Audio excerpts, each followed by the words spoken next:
Steven Andres here for thelines.com. Have a very special guest today, Scott Fish. Find him on Twitter at ScottFish24. In this video, we are going to be discussing a big development in the fantasy sports world.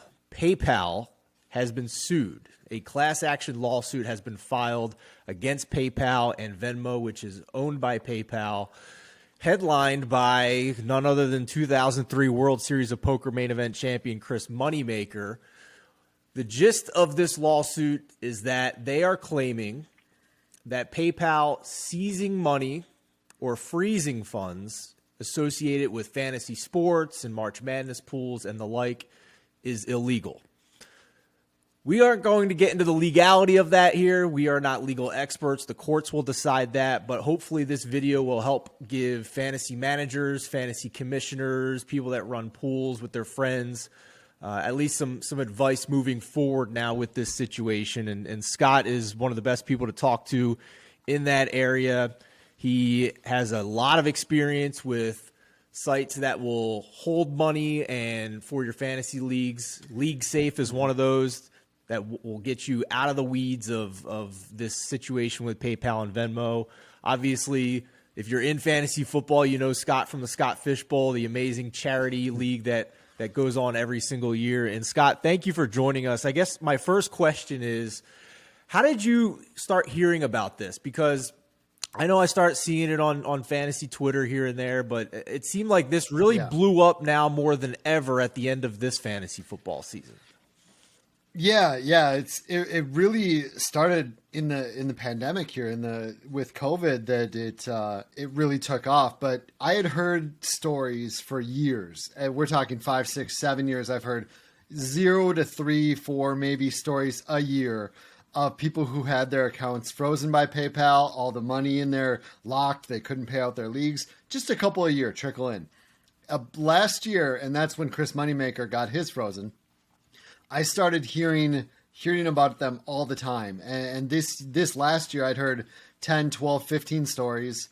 I put out a tweet after someone I know in the industry got 4 figures lost, frozen.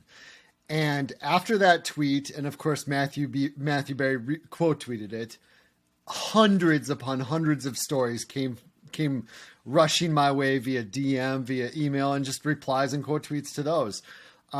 Basically, what's happening is people are getting their accounts frozen if they're using Venmo or PayPal for fantasy football payouts or entry fees.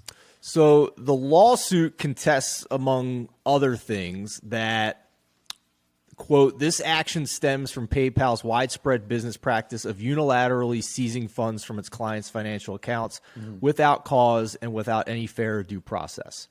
Now, the PayPal terms do state that unless a gambling merchant has been approved by PayPal, quote, account holders may not use PayPal to send or receive payments for any form of gambling activities, included but not limited to payments or wagers, end quote. And again, the courts will decide whether or not fantasy sports, once again, is a form of gambling or not.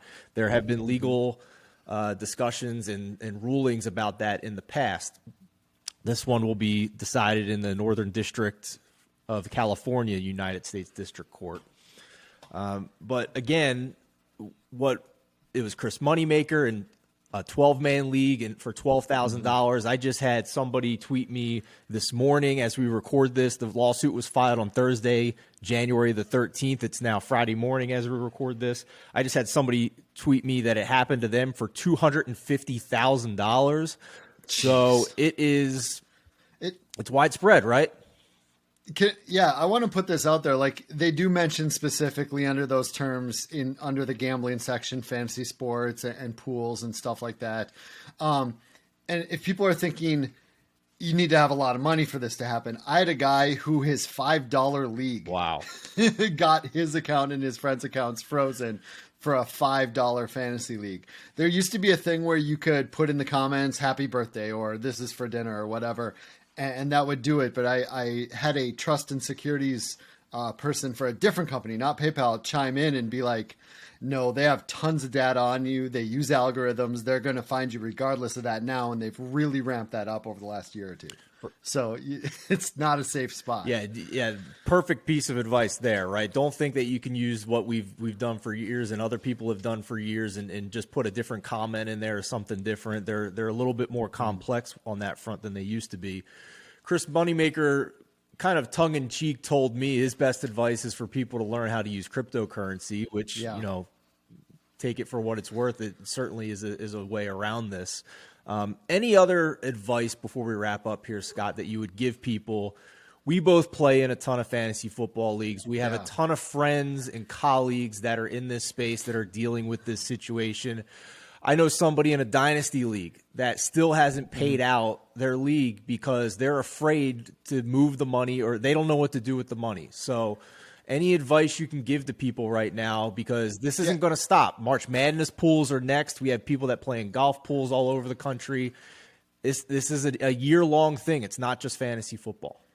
Yeah, I don't keep a balance on PayPal. I like using PayPal for a lot of things. I buy things, but sure. I don't keep a balance on there because I don't want it frozen for some random reason that I don't know is in their terms or not. But I think something that also needs to be said about this is they won't just freeze the funds that were fantasy football related. They freeze your whole account and every penny that's in there, no matter what it was for. Wow.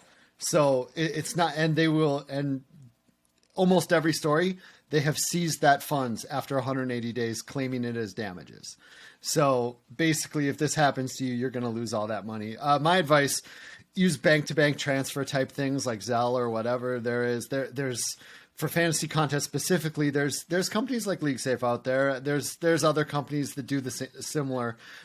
Those are far safer for this kind of thing right now. This has ramifications for millions of people in our space all over the country, and obviously it's going to be a while until the courts decide on this and this plays out, and we see whether or not PayPal and Venmo, which is owned by PayPal, changes their policies and their actions on this or not.